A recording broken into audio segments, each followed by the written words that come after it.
Om Jnana-timirandhasya Jnananjana-shalakaya Chakshurunmilitam Yena Tasmai Shri Gurave Namaha. Srimad Bhagavad-gita as it is, translation and commentary by His Divine Grace A.C. Bhaktivedanta Swami Prabhupada. Chapter 4, Text 7. Yada yada hi dharmasya Glanir bhavati bharata Abhyuthanam adharmasya Tadatmanam srijamyaham. Whenever and wherever there is a decline in religious practice, O descendant of Bharat, and a predominant rise of irreligion, at that time I descend myself. Purport. The word Srijami is significant herein. Srijami cannot be used in the sense of creation because according to the previous verse, there is no creation of the Lord's form or body, since all of the forms are eternally existent. Therefore, Srijami means that the Lord manifests Himself as He is. Although the Lord appears on schedule, namely at the end of the Dwarpa Yuga of the 28th millennium of the 7th Manu in one day of Brahma, He has no obligation to adhere to such rules and regulations, because He is completely free to act in many ways at His will. He therefore appears by His own will whenever there is a predominance of irreligiosity and a disappearance of true religion. Principles of religion are laid down in the Vedas, and any discrepancy in the matter of properly executing the rules of the Vedas makes one irreligious. In the Bhagavatam it is stated that such principles are the laws of the Lord. Only the Lord can manufacture a system of religion. The Vedas are also accepted as originally spoken by the Lord Himself to Brahma from within His heart. Therefore, the principles of dharma or religion are the direct orders of the Supreme Personality of Godhead. Dharmang tu sakshat bhagavat pranitam. These principles are clearly indicated throughout the Bhagavad-gita. The purpose of the Vedas is to establish such principles under the order of the Supreme Lord, and the Lord directly orders at the end of the Gita that the highest principle of religion is to surrender unto Him only and nothing more. The Vedic principles push one towards complete surrender unto Him, and whenever such principles are disturbed by the demoniac, the Lord appears. From the Bhagavatam we understand that Lord Buddha is the incarnation of Krishna who appeared when materialism was rampant, and materialists were using the pretext of the authority of the Vedas. Although there are certain restrictive rules and regulations regarding animal sacrifice for particular purposes in the Vedas, people of demonic tendency still took to animal sacrifice without reference to the Vedic principles. Lord Buddha appeared to stop this nonsense and to establish the Vedic principles of non-violence. Therefore, each and every avatar or incarnation of the Lord has a particular mission, and they are all described in the revealed scriptures. No one should be accepted as an avatar unless he is referred to by scriptures. It is not a fact that the Lord appears only on Indian soil. He can manifest Himself anywhere and everywhere, and whenever He desires to appear. In each and every incarnation, He speaks as much about religion as can be understood by the particular people under their particular circumstances.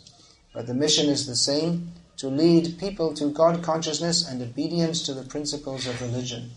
Sometimes He descends personally, and sometimes He sends His bona fide representative in the form of His son or servant or Himself in some disguised form. The principles of the Bhagavad-gita were spoken to Arjuna, and for that matter to other highly elevated persons, because he was highly advanced compared to ordinary persons in other parts of the world. 2 + 2 = 4 is a mathematical principle that is true in the beginner's arithmetic class and in the advanced class as well. Still there are higher and lower mathematics. In all incarnations of the Lord, therefore, the same principles are taught, but they appear to be higher and lower in varied circumstances. The higher principles of religion begin with the acceptance of the 4 orders and the 4 statuses of social life, as will be explained later. The whole purpose of the mission of incarnations is to arouse Krishna consciousness everywhere. Such consciousness is manifest and non-manifest only under different circumstances. Today is the observance of the appearance of Varahadev, the Supreme Lord in the form of a boar. Keshavadhrita Shukara Rupa Jai Jagadisha Hare. So the form of Keshav is well known. This verse of all the Bhagavad-gita is spoken by Keshav, another name for Krishna. But Krishna takes many forms. They appear, as Lord Krishna describes here, that when dharma is in decline and concomitantly adharma is becoming prominent, then the Lord, the Supreme Personality of Godhead, appears to rectify the imbalance. He takes various forms for doing so. The form of Varahadev was for lifting the earth which had fallen into the Garbhodak ocean due to the adharma of Hiranyaksha. So this form, when the British came to India, and some of them, they started taking interest in what they considered the Hindu religion, because they thought that the brown man has to be bathed in the blood of Jesus. This is the Christian idea. That without becoming Christian, they have no hope. By the grace of the all-merciful Lord, unless they are bathed in the blood of Jesus, they will have to burn in hell forever. Because He's so merciful. He loves you so much that He'll burn you in hell forever. It's not very even commonsensical kind of theology. So they became appalled, and they considered it barbaric that the Hindus consider that the Lord is in the form of a pig. Doesn't seem proper.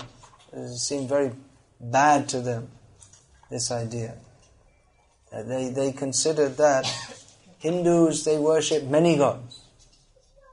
Ram, Nrsimha, Varaha, Kurma, they're all forms of Vishnu. Then what to speak of so many different demigods, and that they can think that God has become an animal, not only an animal, but a pig, which is considered an insult. If you call someone a pig, then they were horrified. They thought, this is barbaric. We have to save these people and make them Christians, and then they can understand. So the form of the Lord, in His various forms, they are certainly a mystery to the non-devotee, to the atheists. Of course, it may be said that Christians are not atheists, but they're also not very developed theists. They don't understand the nature of God. And for that matter, most of the so-called Hindus are also not very developed theists. Even though people may be worshipping Krishna in His various forms, they have many misconceptions. Just like we saw this picture, someone has made some picture of Radha Krishna, and they felt compelled to put an Om sign above it, as if Radha and Krishna are some manifestation of Om, which is generally considered to be an impersonal manifestation. It's not clear. When we say Hare Krishna, that is clear. We are calling to Radha and Krishna. But Om, although that also indicates Radha and Krishna, it's not their personal names. And in this world, Om has been to a large extent hijacked by the impersonalists who consider it to be some sound which belongs to them. Of course, Pranav cannot be hijacked, but they think it's their property. They think this is chanting Om will take them into the impersonal absolute, which they imagine to be the highest truth, and that Radha and Krishna are some forms which have manifested from the impersonal absolute, and by worshipping Radha and Krishna we shall also merge into the impersonal absolute. So there are many, many misconceptions. And practically the appearance of the Lord in his personal form is a challenge to the atheists. You'll all have to move in more close, please, because there's not enough space. The whole earth fits on the tusk of Varahadev. Just imagine how big. We can't even fit 30 people comfortably in this room, but the whole earth is on the tusk of Varahadev. So we should try to see everything in a Krishna conscious way. Yeah, so the appearance of the Lord, the descriptions of the Lord in Shastra, they are a challenge to the atheists. Or those who are supposed to be theists but actually don't really understand Bhagavan and don't really want to understand it. I'll give a rather controversial example. But generally people think that Mother Teresa was a great saintly devotee of God. But I say that she was living in Calcutta so many years, she had so much opportunity she must have come across devotees of Chaitanya Mahaprabhu. She had no attraction to that whatsoever. And her aim was to convert people from that to what she considered religion, eating meat, which Jesus never taught. And the misconception that Jesus, a jiva, is God, which is all mixed up and wrong. And so it's not actual saintliness. It may appear to be, but she had actually no attraction to who is actually God, and mistook Jesus, who never said that he's God and isn't, and mistook him to be. So it's not actual theism. Actual theism means, as Krishna will explain 2 verses from here, Janma karma chame divyam evam yoveti tatvataha tyagva deham punar janma naiti mameti sojana. That those who understand the transcendental nature of my appearance and activities do not, upon quitting this body, take birth in this material world, but return to me. So I said that's a controversial example. Why should it be controversial? If people are actually interested to understand Bhagavan, then they should study and see that the Vaishnav, and the Shuddha Vaishnav understanding from Shastra, this is the topmost manifestation of theism. The loving dealings between Radha and Krishna, or between Yashoda and Krishna, if by rasa vichar, it is clear that these are on a higher level than give us this day our daily bread. Or rather, Yashoda Mai is giving Krishna his daily bread. Instead of praying, you give me this, I'll give you. That's higher level of love. But the semi-theists, or the partial theists, they do not understand this, and they are attached to their materialistic idea of what religion is. That religion means we should help people to make their bodies healthy so they can enjoy sense gratification better, and opening schools and hospitals so we can develop the economy and we can all live very happily in this material world with the blessings of God. They have the idea that God He has made this world for us to enjoy. But rather, well, in one sense that's true. But that's our illusion, that we think that we should enjoy this world. Rather than seeking the blessings of God to enjoy this world, we should understand that it's not enjoyable. He has told us in Bhagavad-gita that it's not enjoyable and we should see that. And our endeavor to enjoy it, even with the blessings of God, is actually rebelliousness against it. So, actual dharma, Prabhupada writes here, begins with the Varnashram system. Varnashramacharavata purushena parapuman vishnur aradhyate panta nanyat tatto shakaranam. For the people in the materialistic concept of life, the Varnashram is a system that focuses their activities on Vishnu, in the worship of Vishnu. So that's the beginning of actual spiritual life. But to understand and accept Varahadev, that requires more theological development. To accept that the Supreme Lord, Satchidananda Vigraha, Satyam Shivam Sundaram, the Supreme Lord is eternal, full of knowledge and bliss. He is the Supreme Absolute Truth, all auspicious and all beautiful. So is the form of Varahadev not beautiful pig? It doesn't seem to make sense. Varaha means pig. That's mentioned in Srimad Bhagavatam. Vidvaraha, stool-eating pig. But this Varaha is Varahadev. He is the Supreme Personality of Godhead. His form is eternal, full of bliss and knowledge. It is the absolute truth, all auspicious and all beautiful and all wonderful. Achintya Guna Swarupam. His form is composed of inconceivable transcendental qualities.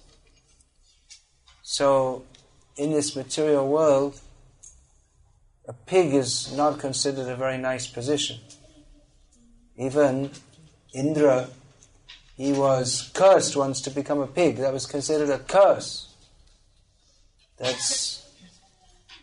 example is given in the Bhagavatam. Shravid Varahoshtra Karai.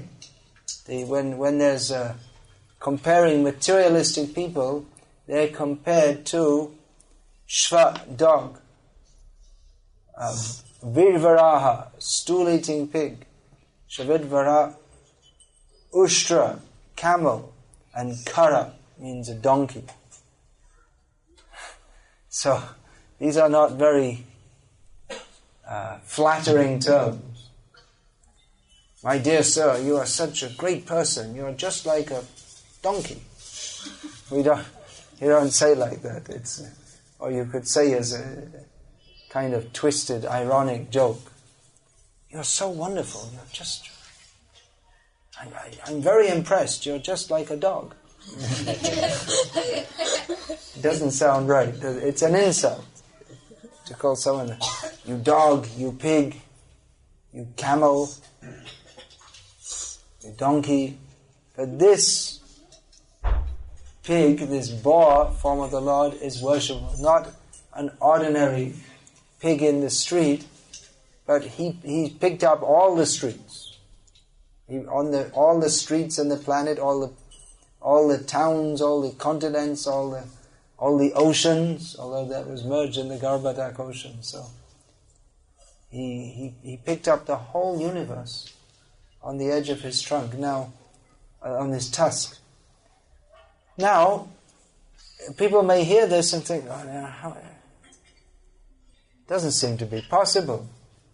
How can the earth, which is so massive, how can there be an animal form or any form that can be so big? We can just imagine an ordinary pig putting a little, maybe a football on it, or more likely a tennis ball, on its tusks, on its nose. But if we think, how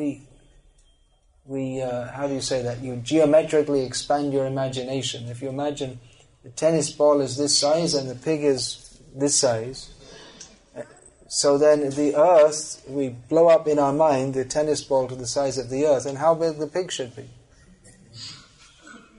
And we think, well, we can't imagine a pig being that big. Well, that's why he's Varahadev.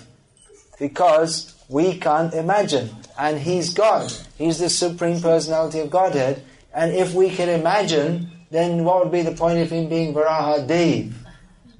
If he should fit within our tiny imagination, if it should be something we can measure, how many feet long and how, then what is the meaning of him being God?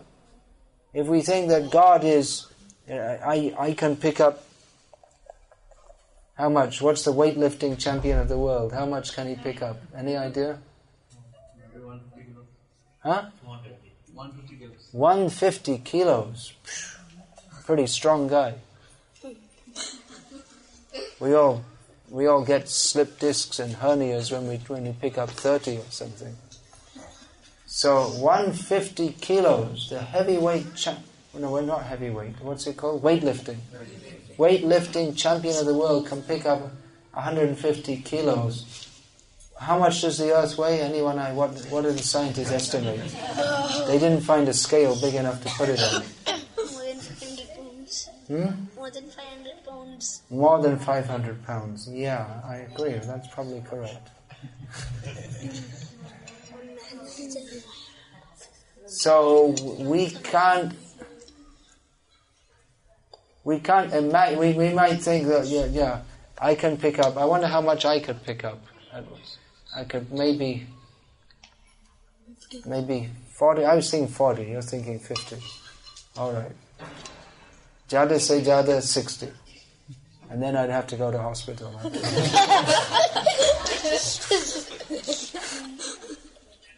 So you think, well, I can pick up 50, 60. So God, maybe he can pick up 70. Or the world weightlifting champion can pick up 150. So maybe God can pick up, what do you think? 200. All right. If anyone can pick up, if 150 is the record, then if anyone can pick up 300, we'll make him God. We'll take a vote, and then we'll vote him as God. Is that the way it works? Well, that's the way they make avatars in the modern age. There was one rascal, actually, although foolish people considered him to be highly elevated, one so-called saint of Bengal, some illiterate priest by the name of Gadadhar Chattopadhyay, who he spoke a bunch of nonsense and pretended to be mystical, and sometimes he said all the paths are the same. So one time, just to prove that, one time he became a Christian for some days, and then for some other days he became a Muslim, and being a very good Muslim, he had cow's meat, just to show that we're following all the paths. And in this way, when he passed away from throat cancer, then they voted him as God. And his followers took a vote, and they decided, well, the same Ram and Krishna has come again as Ram Krishna. So he's a rascal and they're rascals.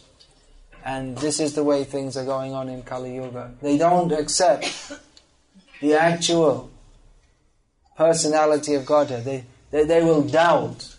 How can there be God? If he's God, he's some kind of force, some undefined force. But it's just unrealistic, they will say, to have a pig so big that he can lift up the whole earth. Yes, it is unrealistic according to what we consider realism. But what we consider realism is all false. We consider real that which we can imagine, but he is unimaginable. He is achintya. He is not within the scope of our imagination. If he was, then how would he be Bhagavan? So the appearance of Varahadev is a challenge to the atheistic temperament. We can go and preach, yes, this is Bhagavan. They have these interfaith meetings in which they discuss this, my religion is like this religion is like that. You can say, we worship Varahadev. Who will accept? Interfaith means they're all trying to put, by their own mental speculation of what they think God should be, then they listen to someone else's mental speculation. Many years ago in America, there was a court case against some devotees of ISKCON. No, many times it happened when the movement was new then. Because there were people who tried to crush its spreading by force, and they made court cases to say this is a very dangerous cult. So more than once, when Niranjan Maharaj was telling me last year, he went to court to defend the temple they wanted to close it down. There was some court case. And the lawyer brought into the court a big picture of Nrsimhadev and said, this is what they worship as God, as if to show that this is something very wrong and very bad. I had a similar, many experiences, but I just remember one time we were distributing this book, Sri Ishopanishad, on the streets of Dublin, the capital of Ireland. And on the cover, there's a picture of Lord Vishnu with all the snakes as his hoods. So one priest came out to me and said, just see those snakes. This is Satan. He can't imagine that because in the Bible it said that Satan came in the form of a snake. And not only in the Bible, I think maybe in the Quran also, because they also believe in Adam and Eve. That's another fairy tale. So they say that Satan came as a snake and told Eve that, why don't you eat the forbidden apple? So then she was tempted by Satan to eat an apple, and because of that the whole human race has suffered ever since. It's very, very poor theology. That according to them, the whole human race is suffering because the original woman ate an apple.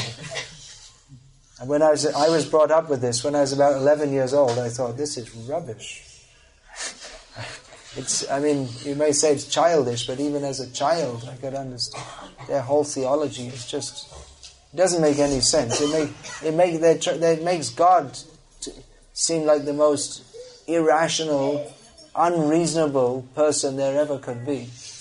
It's a great preparation for atheism to be brought up as a either an atheist or another form of fool, or a foolish so-called theist. So it is a challenge for the atheists and the so-called theists. The form of the Lord, Krishna, is a cowherd boy. He's the lover of Radharani. And he's the original form of the Lord who appears as a fish, Matsya, Kurma, Varaha, Narasimha, Vamanadev, then Parashuram, then Ramachandra, Bhagavan. They're all forms. Bhagavan. Balaram, Buddhadev, Kalki. Did I say them all? Anyone who's counting? Dashavata. So, these are the different forms of the Lord. And some of them we may think, well, Buddha, that seems, he was very moral. People think God should be very moral. So he was very moral. But then Buddha himself never declared that he was God. And actually he was teaching atheism. So the form of the Lord that they might accept best, who appeared very moral, is among the Das avatars, he was a form of the Lord who was preaching atheism. And then if we say he's God and he's preaching atheism, many people have difficulty understanding or accepting that.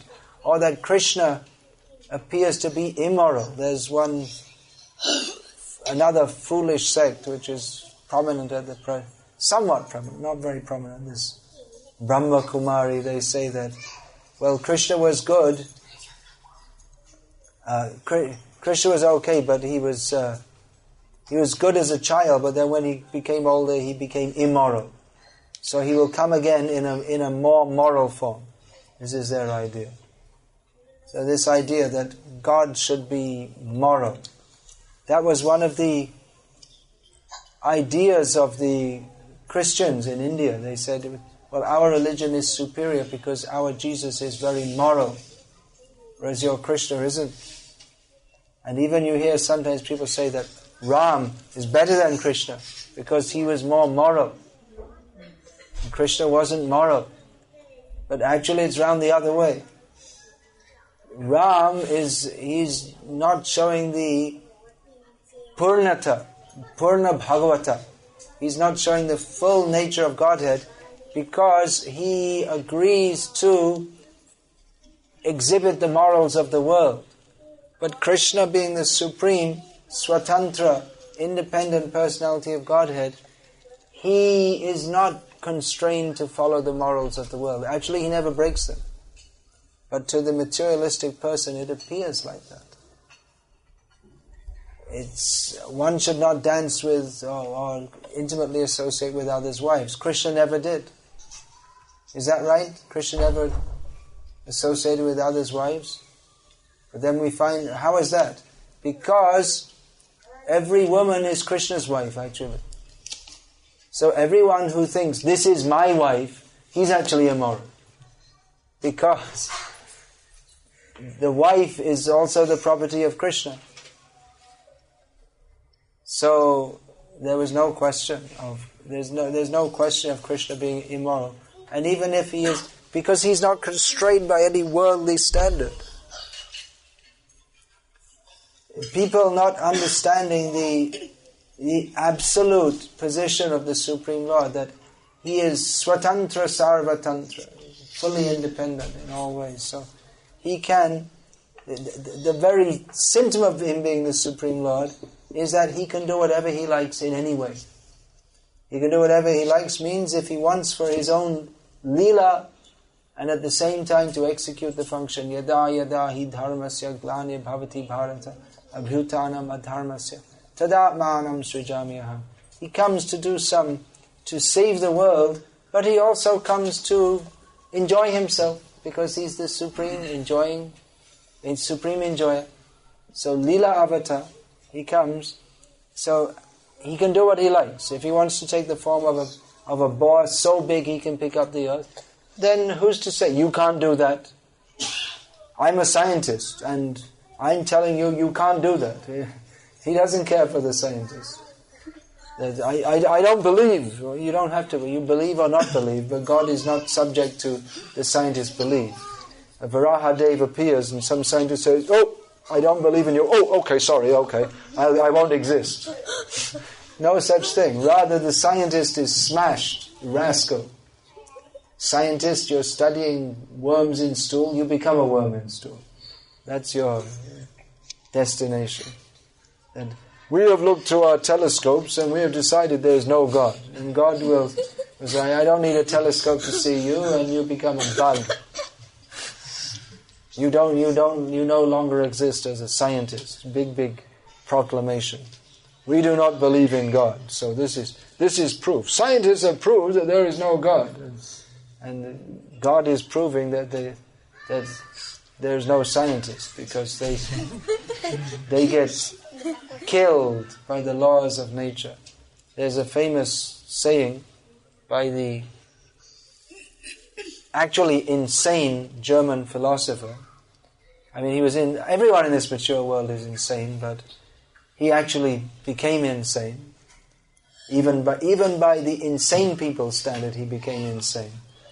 So, one of his great philosophical proclamations, this Nietzsche, was that God is dead. There was God, but now Herr Nietzsche has decided that he's dead. We didn't see him for a long time, so he's probably dead. They said he was around at the beginning of the creation. He couldn't have lived so long, so he must have died by now. So Nietzsche was a 19th century German philosopher. So it appeals to rascals. They like this kind of thing. So someone wrote on a wall, in the Western countries they have this habit of writing political slogans and all things on walls. Graffiti it's called. So this was maybe around the 1970s, long after, maybe 100 years after Nietzsche, that someone wrote in big letters, "God is dead," and underneath, Nietzsche. And someone else came along and wrote, "Nietzsche is dead, sign God." So, he's gone. Still somewhere. Watch out, don't tread on that bug, it might be your grandfather. So they can talk, they can blabber whatever nonsense they like, but he is the Supreme Personality of Godhead. Prabhupada liked to use this term, God. He didn't like to use this term. So we say God, it's a short term, but people come up and say, "Do you believe in God?"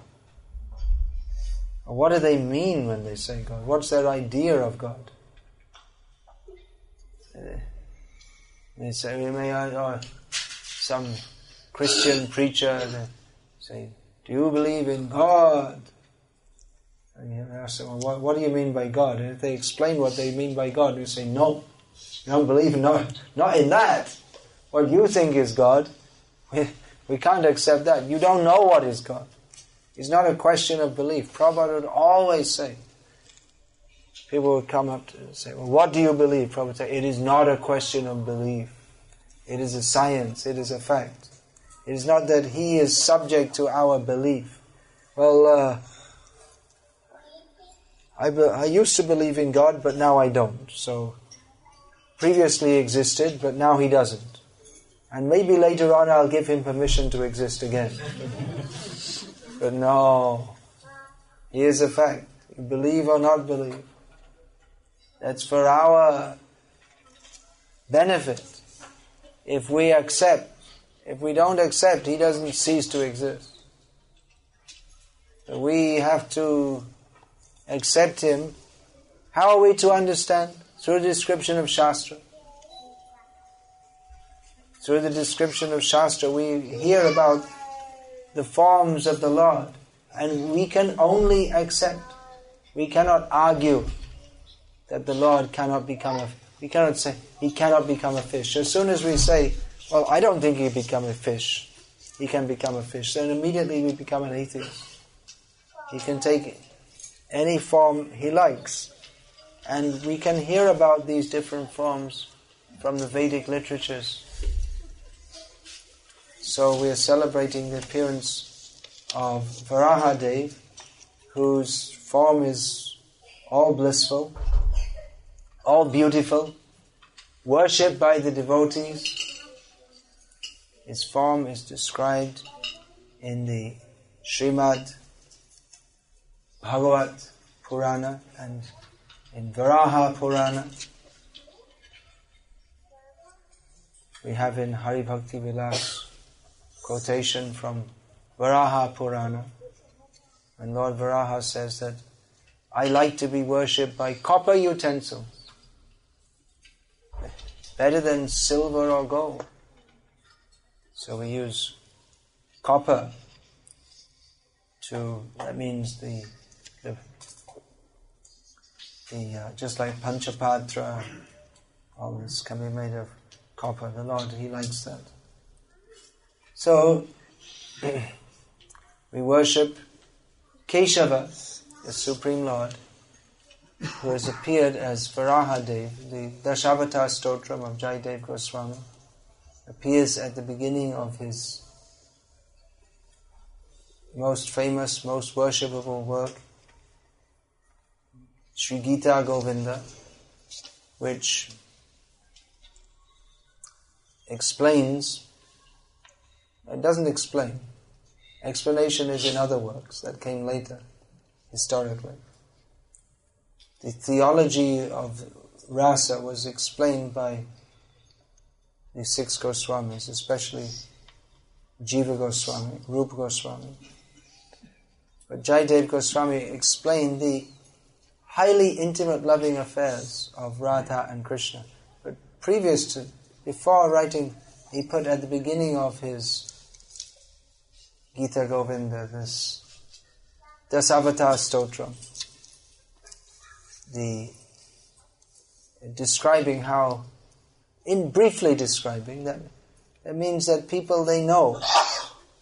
He just in one verse he describes, first of all, Matsya, then Kurma, Varaha, just very briefly, a few words, because those who will hear, they know already, they know what is the Leela, it's just a reminder.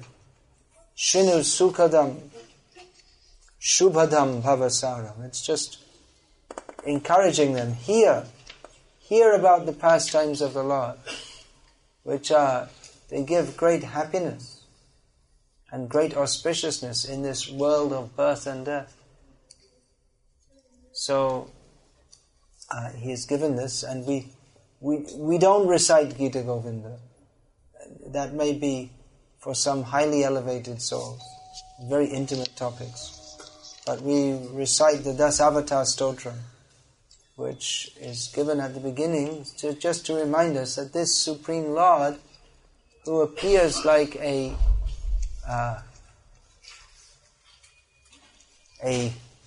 lover boy, well, he is, but he's not a product of the material energy. His loving dealings with the gopis, they're not anything of this material world. It's completely beyond the 3 modes of material nature.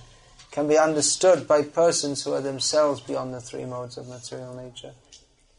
So we can begin to go beyond the 3 modes of material nature by remembering the pastimes of the Supreme Lord in His different forms. There are unlimited forms. Avataram hi asankhayam.